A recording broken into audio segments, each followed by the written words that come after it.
Hello and welcome to Fortress, Alaska. I'm your host Dave, and today it's going to be an animal video. We're going to start off with dog and puppy rescue. As many of you know, if you watched my videos for the last year, we had Willow, who was a rescue dog that needed a home until they could find her forever home, and we fostered her. And over the years, I have fostered probably close to 12 or 13 dogs, and even my own two dogs, Cricket and Kiono, which periodically are featured in videos, are rescue dogs. These two are Scruffy the male and Bella the female. They are a couple of dogs who were surrendered by their owner because he could no longer care for them and he didn't want them to end up in the pound. So we are taking care of them until a forever home can be found for these two elderly dogs. They are about 12 years old. They're very lovable dogs. I'm not exactly sure what they are exactly, but they're very easy to get along with. They're friends with other dogs and cats. They're just very mellow senior dogs. And this is part of what we do to help out the animals in our lives. So, if you're interested in needing a dog, check out rescues before you go to buy a dog. Go to a rescue group, go to the pound, go to the shelters. Get a dog that needs a home. Don't go to breeders. And you know what? Adult dogs are actually quite good to get because they're already trained. These guys know their names. They go to their kennel when you tell them to go to their kennel. They're quiet. They don't chew up stuff. Adopting a mature dog is really quite the big advantage. If you've ever raised a puppy, you know what I mean. It's far easier just to take in a mature dog that is already fully trained and just needs a good home. So, we'll move on to our next thing, the hot chicks. And now time for the hot chicks part of it. It's mid-March in Alaska, and if you want to have chickens for summer, to lay eggs, well, they're not going to lay eggs in the summer, but if you want them to be ready to be outside when we're past the danger of a frost and they're mature enough to be cold, you have to get the chicks in mid-March so that come the end of May, they can go outside. Got 4 different chicks here, 3 different breeds, and for the life of me, I don't know. It's not my thing, but I do have the chicks to become chickens, to become eggs. A bear devastated my flock last winter. Took out more than half my chickens, so gotta start rebuilding the supply of chicks so that I can have more eggs. So let me show you the basic setup if you want to have raised chickens and get them started. First of all, you're gonna have to have a place inside to raise them. So I'm using my garage, so my cars are gonna be outside. Obviously, they need water. I like using the little container lids that just go onto a ball jar so that it's easy and convenient, and those big heavy glass jars keep them from knocking over them like plastic. A little food container so they have food to eat,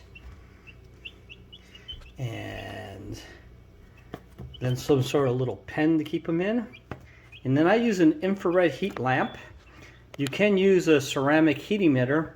The advantage of the infrared heat lamp is that all I have to do is walk by my garage and I can see the light coming through the door, around the seams of the door, so I know it's working. With a ceramic heat emitter, you always have to come out and check it. And some other useful tools you have is some way to measure the actual heat. So, well, let me get to that in a moment. I'll show you some of the other things. Another thing that's useful, believe it or not, is a coffee grinder. These little guys have trouble with full-size grain, so there's a mix of ground up stuff as well as grain in there for them, so they can get a mix of both. They should also have a little bit of grit. So you need, if you haven't had chickens before, they do need to have some sort of grit or rocks to put in their gizzards. So you want to give them some sort of grit to swallow too, to help them eat and digest their food. Another very important device is some way to measure temperature. And as you can see here, I have your standard infrared heat detector. Shoots out a little red laser. That little laser you see moving down there has nothing to do with the heat. That's just an aiming point. People think that's what you're measuring the temperature with a laser. No, you're not. That's just pretty much where your infrared detector is going. So, and if we look at my infrared detector here, I don't know if we can see that. So it looks to be, well, let me just pull it back here. Hope I'm going way out. So down in the center where I want them to be, it's over 90 degrees. So that's good. And the chicks will chase the sensor like Yeah, they'll chase it like a cat. So it's just kind of funny. But anyway, so you want a temperature to be between 90 and 95 in the central part of the pen, so they have a place to be warm as a place to wander around. And if you look at the chicks, yeah, they're distinctly different size. The large chick was born approximately a week before the smaller chicks.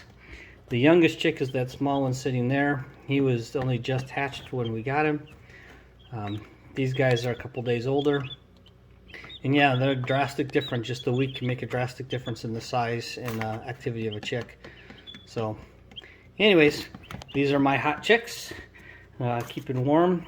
And hopefully I'll have 4 more good egg layers when next fall comes. Because they're going to be 6 to 8 months old before they actually start laying eggs. But got to get them to where they're large enough to be outside come June. And then June they'll move outside. And they will spend the rest of their time outside living with the other chickens. And hopefully by fall they'll be laying eggs. Once again, I'm your host Dave with Fortress, Alaska. Thank you for watching the dog and puppy rescue and hot chicks video. Hope you enjoyed it. Please like and subscribe.